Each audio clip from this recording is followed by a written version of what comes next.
tu définirais votre duo? Bah, je le porte à bout de bras. Non, c'est vraiment, il est lourdingue. Hein. Non, heureusement que je suis là parce que c'est vraiment un type qui. Ça se sent. C'est pénible. J'en peux plus.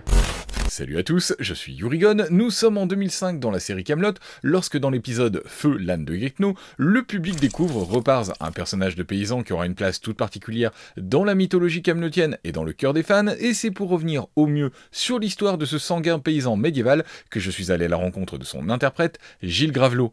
On en était... Non, Non. Ça c'est déjà fait. Attention, hein, je suis... Fais gaffe, je suis bien moi. Hein. Avant de se lancer, n'oubliez pas que si vous appréciez cette nouvelle vidéo, la meilleure manière de soutenir la chaîne, c'est de s'abonner et d'activer la petite cloche pour être au courant des prochaines sorties vidéo. Justement, bref, dès sa première apparition, Repars fait preuve d'un caractère et d'une mauvaise foi bien à lui qui vont lui permettre de devenir le meilleur ennemi de l'autre grand représentant de la paysannerie bretonne dans Camelot, Gecno, un personnage interprété par Serge Pappagalli, sur lequel je reviens plus en détail dans cette vidéo, dont je mets le lien ici, mais aussi évidemment dans la description, et avec qui il va régulièrement former un duo bien particulier. Alors ça va pas être flatteur, hein, mais non, si. Bah, comme c'est deux abrutis, on peut pas. J'aimerais bien trouver autre chose à dire, mais c'est quand même difficile. Je peux pas dire que ce sont des mecs brillants. Bon, c'est des gens simples, hein, des terriens, des paysans, mais bon, il faut que ça braille, quoi. C'est malheureux, il faut que ça gueule, il faut que ça braille, faut la mauvaise foi évidemment, beaucoup de mauvaise foi, une violence. Une violence très contenue parce qu'en fait ils sont un peu couards, je pense. Ils se mettent sur la gueule mais pas trop quand même, en essayant de s'éviter au maximum. Ouais, c'est un peu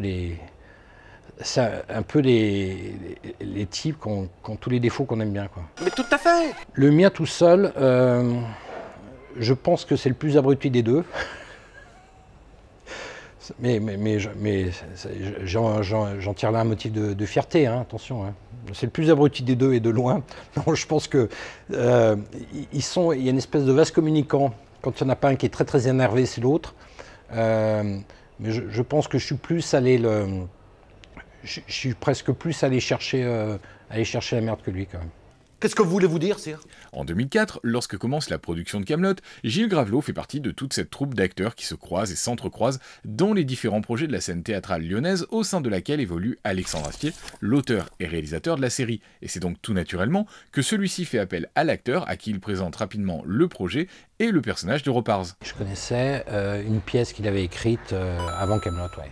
Et puis aussi une pièce radiophonique dans laquelle il avait eu la gentillesse de me faire jouer avec son père, avec Lionel, pour France, pour Radio France, je ne sais plus exactement quelle chaîne du groupe.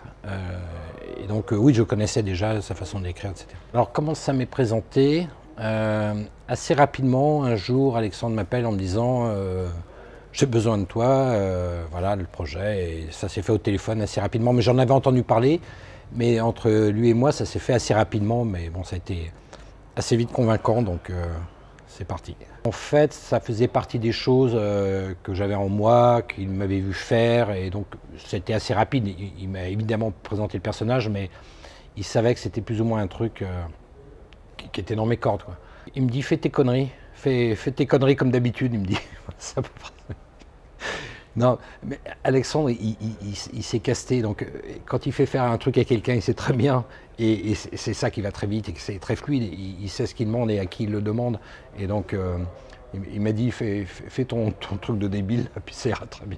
Non, mais c'était c'était très synthétique, mais on a très bien compris là où on allait, puis on se connaissait déjà, on a déjà fait les coups ensemble, et souvent, donc il n'y a pas eu besoin de beaucoup de mots, hein, pour... Effectivement, la magie opère, Gilles Gravelot arrive très vite à cerner et créer Repars, et à partir de là, ce personnage part à la rencontre de la plupart des autres personnages, justement, de la galaxie Camelot, des rencontres qui ont marqué l'acteur, à commencer par celle avec son binôme de toujours, Serge Pappagalli, alias Gecno, un acteur dont il connaissait le travail et pour qui il avait une sincère admiration. Voilà, il m'a dit, il y a un deuxième paysan, Serge avait commencé tout seul, il me dit, il me faut un deuxième paysan, vous allez faire un binôme, voilà, il me présente Serge Pappagalli que je connaissais déjà, que j'avais vu jouer, qui me faisait déjà beaucoup rire. Et je me dis, là, ouais. Oui, ça, je l'avais vu son travail avant, en fait. Oui, Ouais. Pas son travail, il ne faut pas pousser, c'est quand même pas un mec qui bosse beaucoup. Non, mais son travail, on parle de Serge Pappagalli, vous êtes sérieux les gars ou quoi? Quoi? Non, ouais, je l'ai vu à l'accessoire et moi, je me souviens, je crois que j'étais tombé de ma chaise de rire. Mais réellement, quoi. Ça va être un truc surréaliste, un spectacle, j'étais mort de rire. Vraiment. Et donc, quand il m'a dit, bah, tu vas jouer avec lui, ça te dit, bah, ouais, carrément. Comment dire, une évidence, une connivence instantanée, sans se connaître, le truc évident, quoi. Évident. Moi, j'étais un petit peu intimidé en me disant, bon, le gars, il a quand même un peu de la bouteille et tout, mais vu que c'est un gars très généreux, il t'accueille, il t'aide, et puis il y a des choses entre les acteurs qui ne mentent pas, c'est le regard. Tu vois, si tu es le bienvenu, s'il est là pour... Et très vite, il y a une connivence parce qu'il a envie, il est généreux, et voilà, et ça marche comme ça, quoi. Comment dire, je sais pas, on est devenus amis du coup, alors ouais, c'est une évidence, on rit ensemble et puis on a appris à s'apprécier, voilà, c'est devenu un ami, c'est au-delà du duo, quoi. Mais c'est né comme ça, un coup de fil d'Alexandre qui me dit viens faire ça, et puis donc c'est le côté c'est un peu magique, quoi, c'est quand même une belle histoire d'amitié. Il a ce don, Alexandre, de faire des castings. D'ailleurs, il me dit qu'il ne fait jamais de casting, il le fait tout au long de sa vie, le casting. Il rencontre quelqu'un stocké dans un coin, un jour il va le ressortir avec un tel, il s'est fait son... Voilà, un petit peu comme les nez qui font des mariages abstraits d'odeurs et de fragrances et qui sortent le parfum sans même avoir mélangé de trucs. Mais il fait un peu ça, lui. Dans sa tête, c'est stocké, il dit, lui, ça va aller très bien avec lui. Et voilà, en général, je pense qu'il le fait le mariage dans sa tête, quoi. Je me souviens d'un jour de tournage avec Roland Giraud. Je me souviens très bien que je crois que c'était le jour où il y avait plus ou moins le procès de sa fille. Enfin il est arrivé avec un moral vraiment dans les chaussettes, mais en super pro, il s'est lancé à fond dans la comédie et tout. Il a été excellent dans le tournage. Et à la fin, il a été remercié, Alexandre, en disant c'est le plus beau jour que tu pouvais m'offrir aujourd'hui. C'est cette récré qui m'a sorti du truc. Et il a été un professionnel, mais surtout il s'est donné à fond. Il était super drôle, quoi. Alors qu'il en avait vraiment il était d'une tristesse infinie ce jour-là, quoi. Et ça, c'est vraiment un souvenir qui m'a marqué, parce que le type, on en avait mal pour lui. Et quand on le voyait, on se dit, c'est dingue. Et il est allé remercier Alexandre à la fin en disant, je te remercie du cadeau que tu m'as fait, là. Je vois que j'ai affaire à un professionnel. Il y a eu plein de belles rencontres avec François Morel aussi, c'était génial. Bon, on s'est marré instantanément, mais comment pas se marrer avec François, ça paraît compliqué. Je lève le verre à notre souverain. Notre souverain. Est-ce qu'elle est réellement alcoolisée, cette scène? Parce qu'on y croit quand même. Hein. Ouais, non. Non, parce que globalement, c'est très difficile de jouer les mecs bourrés en étant bourrés, parce que, en général, on savonne vraiment et on comprend pas. Deux, on est dans une énergie où on croit qu'on peut être drôle, et c'est très... Enfin, je sais qu'il y a des scènes alcoolisées qui se sont faites mais moi, je pense qu'il vaut mieux le faire sans alcool, quand même. Très rapidement, Reparse est devenu un personnage récurrent de Kaamelott et à l'image de la série a connu une évolution et des révélations moins enjouées que ses premières apparitions. Soi-disant, je picole trop et ça fait des gosses déformés. Non, ça j'aime bien, moi. Mais c'est les deux...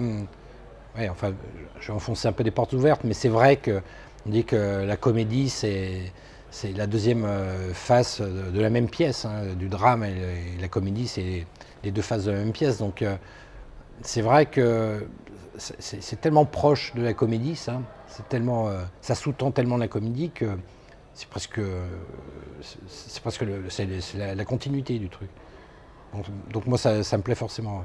Aujourd'hui, Kaamelott fait définitivement partie du patrimoine de l'humour francophone, et le premier film issu de la série est carrément devenu le plus gros succès du cinéma français en 2021, et c'est donc avec beaucoup de fierté et d'admiration que Gilles Gravelot évoque l'audace de ce format auquel très peu croyaient au départ. Oui, il n'y a plus grand chose à défendre, maintenant c'est devenu un truc qui est comme ultra reconnu, mais c'est vrai qu'au départ, il fallait quand même oser écrire ce truc, proposer ça avec...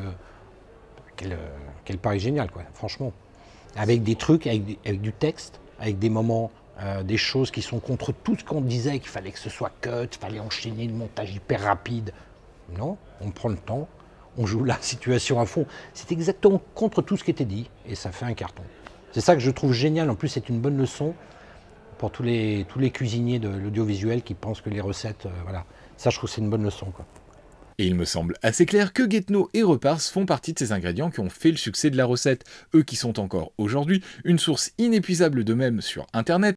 Après, je vous arrive dessus en piqué diagonale. Et dont les acteurs Gilles Gravelot et Serge Papagali se sont régulièrement retrouvés depuis sur différents projets. Oui, c'est un duo qui est resté, alors parce que les gens nous ont proposé, de fait, et puis parce que on est devenus amis, il a fait un long, il m'a fait jouer, moi j'ai fait jouer dans plusieurs programmes courts, dans plusieurs choses, et puis encore d'autres projets, je le ferai jouer, donc... C'est-à-dire que nous, je me souviens avec Serge, on lui disait, bon, écris-nous 2 sketchs rapides pour demain, on reste, mais on paye, hein, c'est pas... Non, mais c'est vrai, on se marrait tellement que...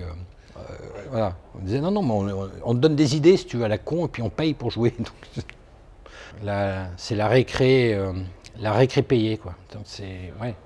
Et si pour vous aussi Kaamelott c'est la récré et que vous êtes un inconditionnel du personnage, n'hésitez pas à vous joindre à la révolte dans les commentaires et à faire tout ce que l'on peut faire sur ce genre de plateforme tant qu'on peut encore le faire, comme liker, commenter, et énormément partager, s'abonner, activer la petite cloche pour être au courant des prochaines sorties vidéo, et n'hésitez pas non plus à aller faire un petit tour sur Tipeee pour soutenir l'avenir de la chaîne, et d'ici là, et comme d'habitude, je vous dis un grand merci et à très bientôt pour de toutes nouvelles vidéos.